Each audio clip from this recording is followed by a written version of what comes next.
James Carter never thought his job as a security guard would be anything more than routine. He had been working at Grand Metro Mall for 3 years, and in all that time, nothing truly exciting had ever happened. His shifts mostly involved checking people's bags at the entrance, walking around the mall to make sure everything was in order, and keeping an eye on the security cameras. Sometimes he had to deal with shoplifters, lost children, or the occasional loud customer, but that was about it. The mall itself was a massive place, filled with all kinds of stores, clothing shops, electronics outlets, a big food court, and even a small arcade where kids spent hours playing games. During the day, the mall was always crowded, buzzing with life. But at night, once the shops closed, it became a completely different world. The bright lights dimmed, the hallways felt emptier, and a strange silence settled over everything. It was in these quiet hours that James and his fellow guards, Mike, Andrew, and Sam, did their rounds, making sure no one had stayed behind after closing. Despite the eerie atmosphere, James never really felt scared. After all, what was there to be afraid of? The security team often joked that their biggest threat was boredom. Sometimes, to pass the time, they would share stories, play pranks on each other, or even make small bets about who could stay awake the longest. It was all harmless fun because, deep down, they all believed that nothing serious would ever happen at the mall.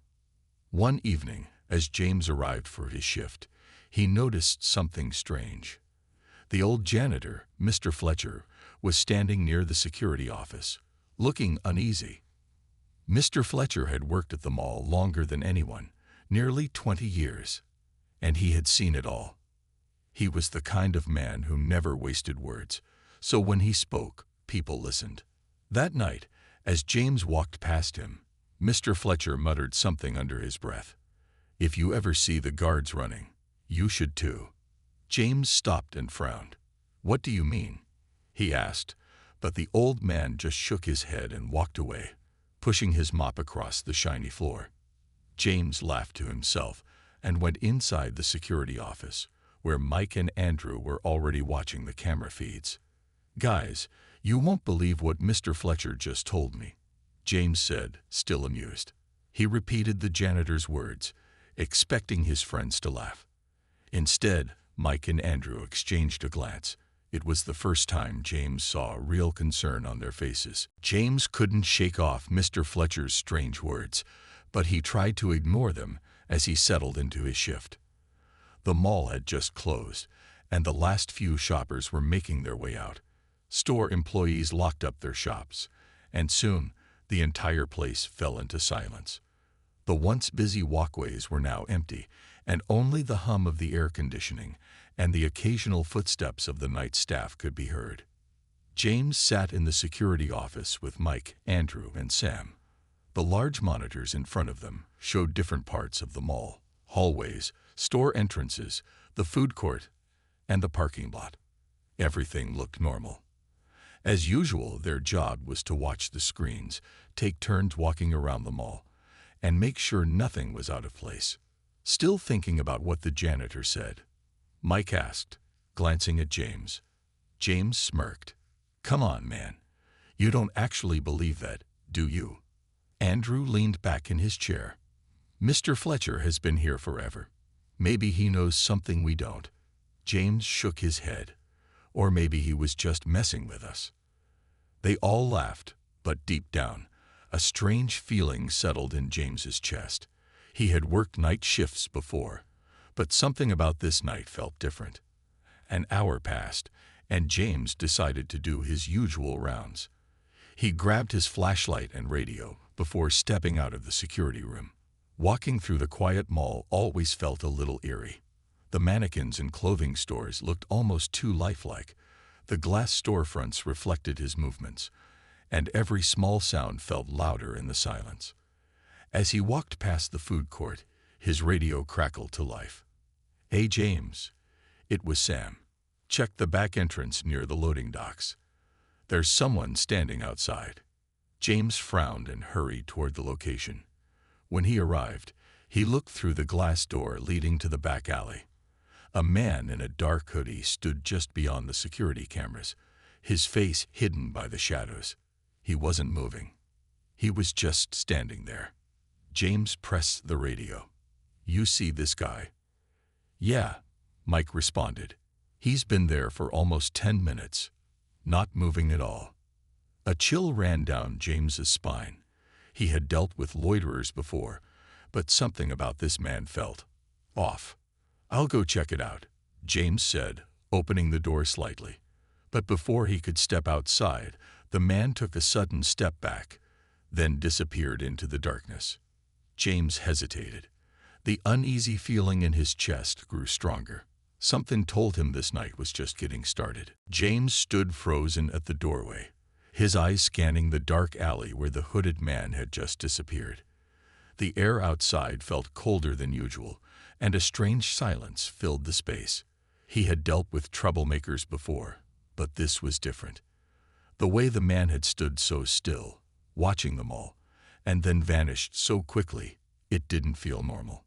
His radio crackled again. "James, did he leave?" Mike asked. "Yeah," James replied, stepping back inside and locking the door behind him. "But something's not right. The way he moved, it was weird." Mike sighed on the other end. "Want me to check the cameras again?"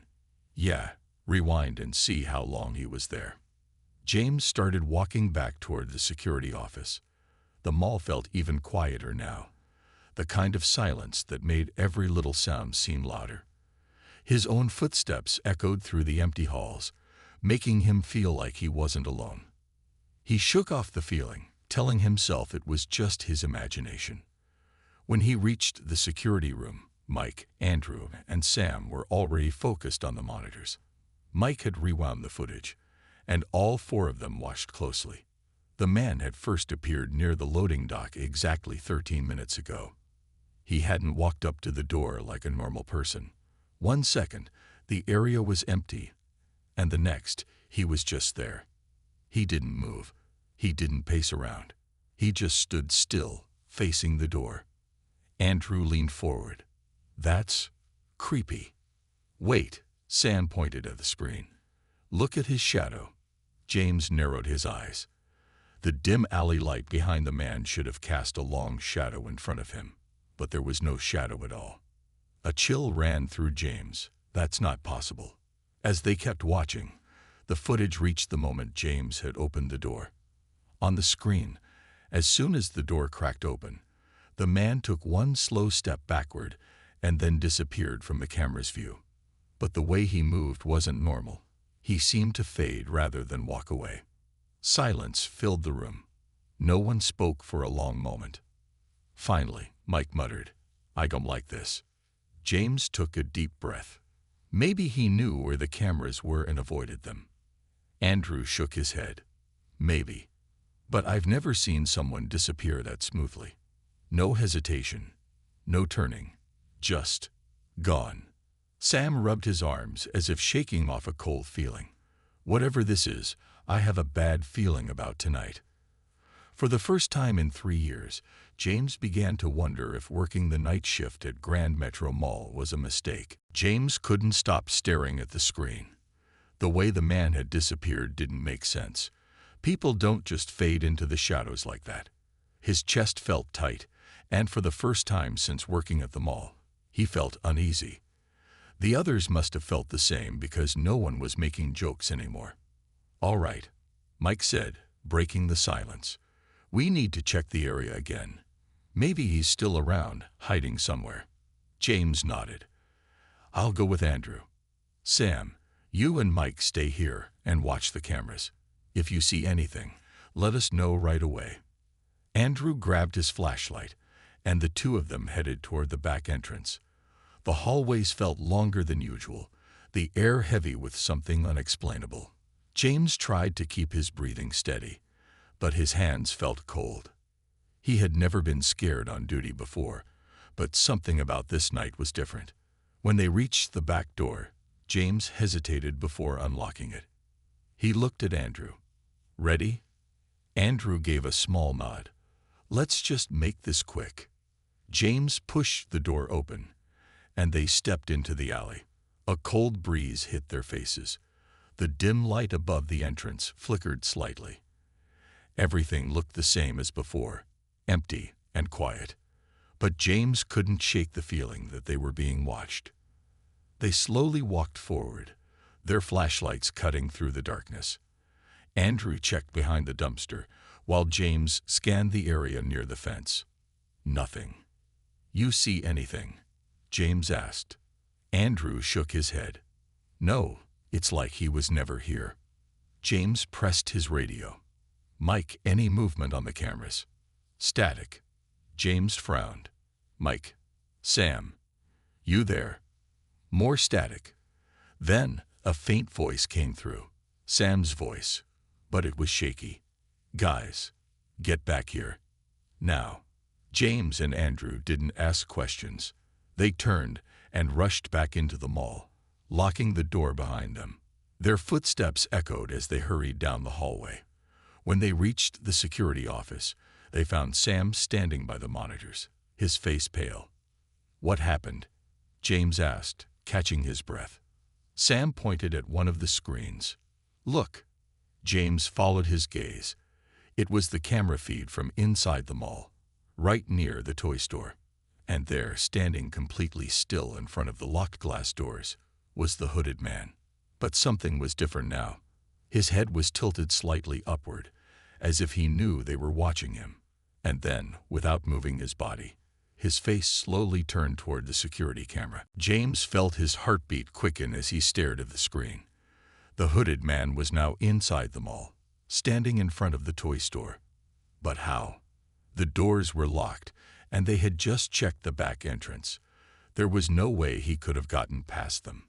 Andrew took a step closer to the monitor. "That's impossible.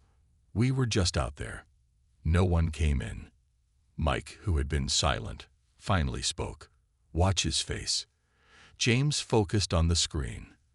The man's face was turning toward the camera, but it didn't move normally.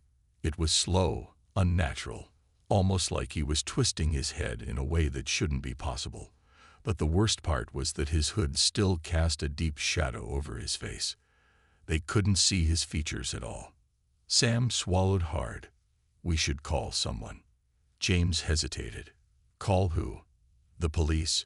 What would they even say? That a man had somehow entered a locked mall and was creeping around. That his movements didn't seem normal. They would probably think it was just a prank or a mistake." Before James could decide, something else happened on the screen. The toy store's security gate rattled.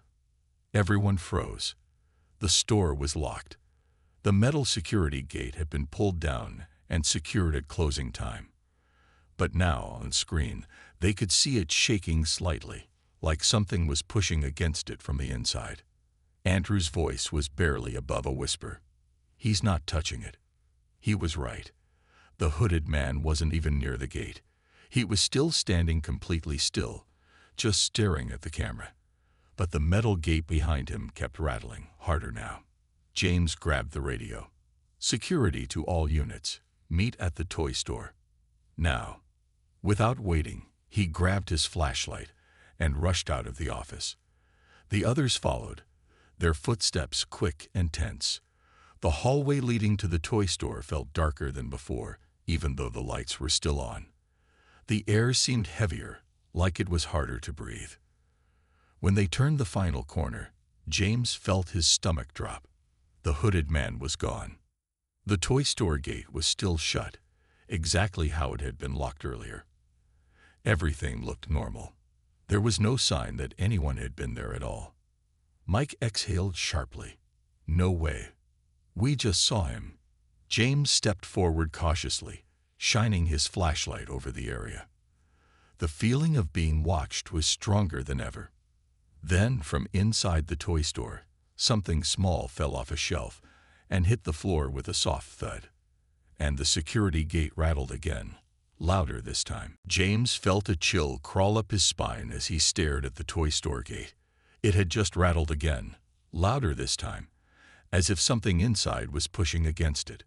But the store was locked. No one should be in there. Andrew gripped his flashlight tighter. Tell me you all heard that. Mike swallowed hard. Yeah, we all did. James stepped forward slowly, trying to steady his breathing.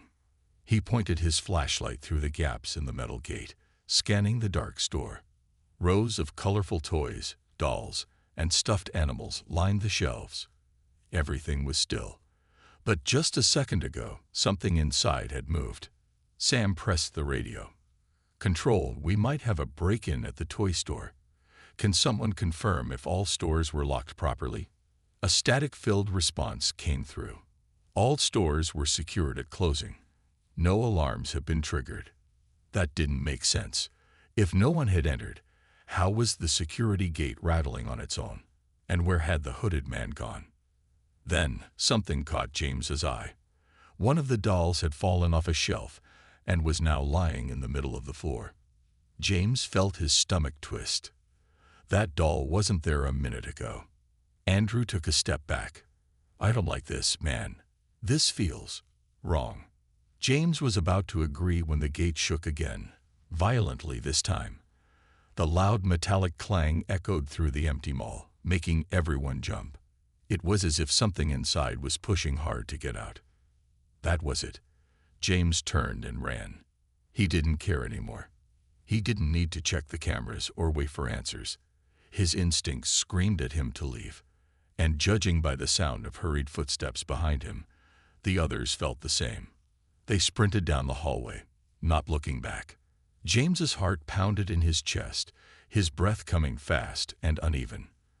The farther they ran from the toy store, the lighter the air felt, as if whatever was back there wanted them to stay close. When they finally reached the security office, they slammed the door shut behind them. For a moment, no one spoke. They were all breathing hard, trying to process what had just happened. Sam broke the silence. "Tell me we're quitting tomorrow." Mike, still catching his breath, nodded. "First thing in the morning." But James wasn't so sure. He turned back to the monitors, his hands still shaking. And that's when he saw it. The security camera facing the toy store was now completely black, like something was covering the lens. James's hands trembled as he stared at the monitor. The security camera facing the toy store was black. It wasn't a glitch. Something was blocking the lens. Mike leaned in, his face pale. That camera was working fine a minute ago. Andrew pressed the radio. "Control, we've lost the feed from camera 12. Can you check if there's an issue?" Static. No response. Sam shifted uncomfortably. "Guys, what if it's him?" No one needed to ask who he was. The hooded man had vanished without a trace. But now the camera had gone dark. It felt too connected to be a coincidence. James took a deep breath, trying to think logically. Maybe it's just a system error, or maybe someone covered the lens. Mike gave him a sharp look. And how exactly would someone do that? We were just there. No one walked past us. James had no answer. The silence in the room felt heavy, the kind that made every small sound feel too loud. Then, suddenly, bang! A loud thud echoed from outside the security office. Everyone froze. It wasn't the sound of something falling. It was a deliberate, heavy knock, like someone had slammed their fist against the metal door. Andrew whispered, "Tell me that was one of you." No one answered. James slowly reached for the security monitor that showed the hallway outside their office. His fingers felt cold as he tapped the keyboard to switch the feed. When the screen changed, his breath caught in his throat. The hallway was empty. Nothing was outside their door. Then, bang! The knock came again, harder this time. Mike jumped to his feet. "Nope. I'm done. We're leaving. Right now." Sam grabbed his keys. Agreed. James wasn't about to argue. He grabbed his radio and took one last look at the security monitors. That's when he saw something that made his stomach drop. The blacked-out camera. It was working again. The feed had returned, showing the toy store hallway. And standing there, right where they had just been, was the hooded man. But this time, he wasn't standing still. He was walking. Slowly. toward the security office. James's heart pounded in his chest as he stared at the screen. The hooded man was walking. Not fast, not slow, just a steady, unhurried pace toward the security office. Mike grabbed James's shoulder. "We are not waiting to see what happens next. We're leaving. Now." No one argued. Sam fumbled with his keys, trying to unlock the emergency exit door at the back of the security office. Andrew grabbed the radio, his voice shaking. "Control, we have an intruder inside the mall. Call the police. Right now." But there was no response. Only static. James turned back to the monitor. The hooded man was closer now.